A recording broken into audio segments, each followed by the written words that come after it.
So, The Cask of Amontillado is basically the narrator's account of his ability to carry out a chilling plot of revenge against his offender.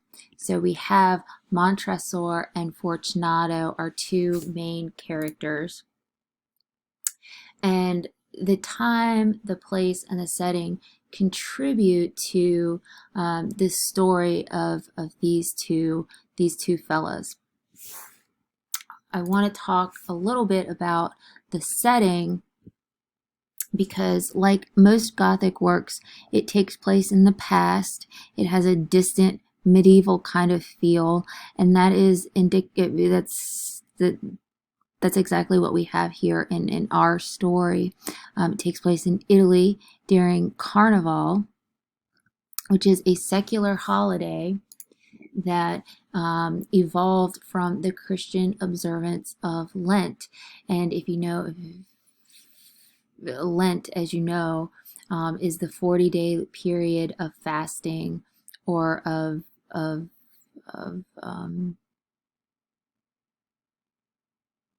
fasting prior to Easter.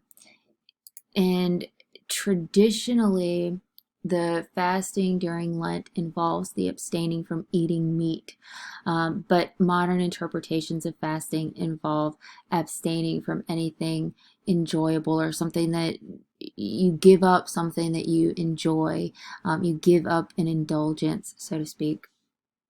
And the, if you look at the root word of carnival, carn plus val. Carn is flesh or meat, and val is a farewell, so saying goodbye to meat. And during the carnival celebration, participants engaged in excessive and extreme behavior. It is a time of excess and indulgence, and it's kind of a party. Binging on food and alcohol was common.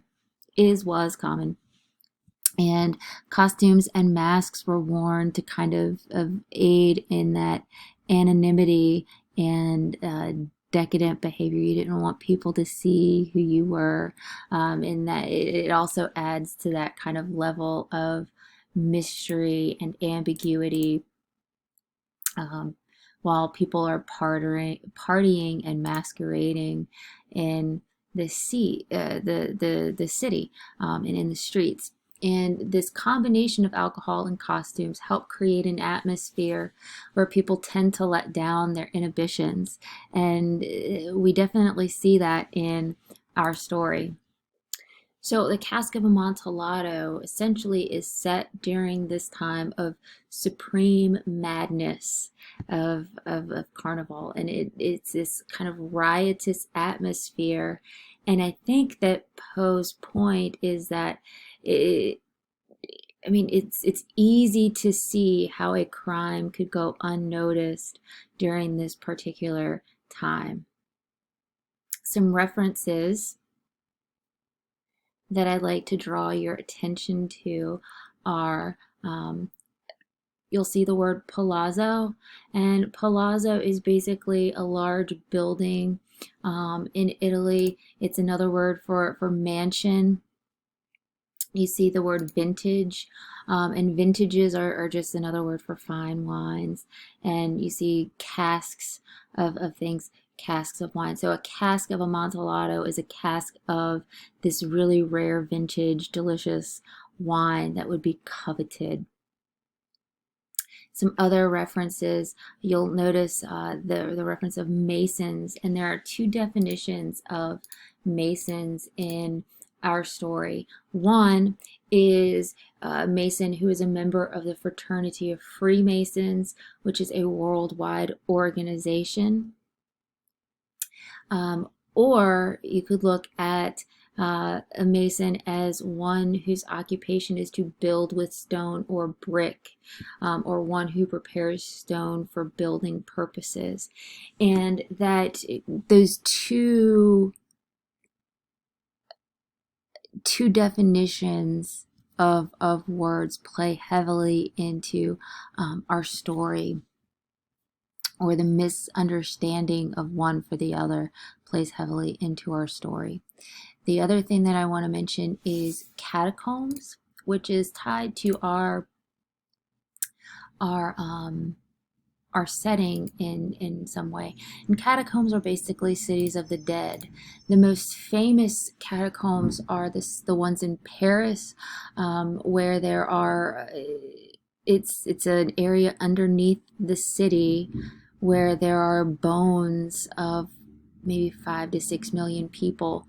And starting in the late 18th century, because there weren't space to put corpses, bodies of people who could not afford proper burials were moved from overflowing cemeteries and dumped underneath this city ground. So instead of having rotting, decaying bodies thrown all over the streets, they were buried properly underneath um, underneath the cities. Anyways, you can see the picture in the background here of one of the catacombs in Paris, and you can go on tours of these when you're in France. But it was also not unusual for wealthy people to have catacombs under their estates where they could bury the remains of their own family members. So there are our story takes place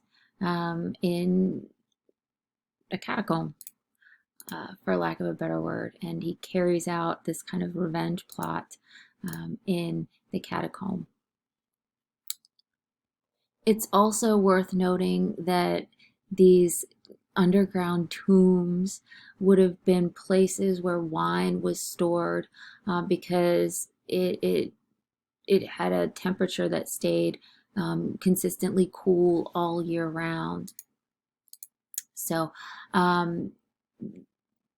you've got in these catacombs in our story wine bottles with the mingling of bones, and this kind of really adds to the macabre setting of carnival, this time of merriment, um, and also this kind of time of the underlying theme of death that we have going on in our story. So I'm interested to see what you guys think of this story, whether it's your first time reading it or your third, fourth, whatever time reading it. I'm interested to see where you guys go with discussion with all of this. And I'm going to come back in just a second and we'll talk about our other story for the week by Herman Melville. So stay tuned.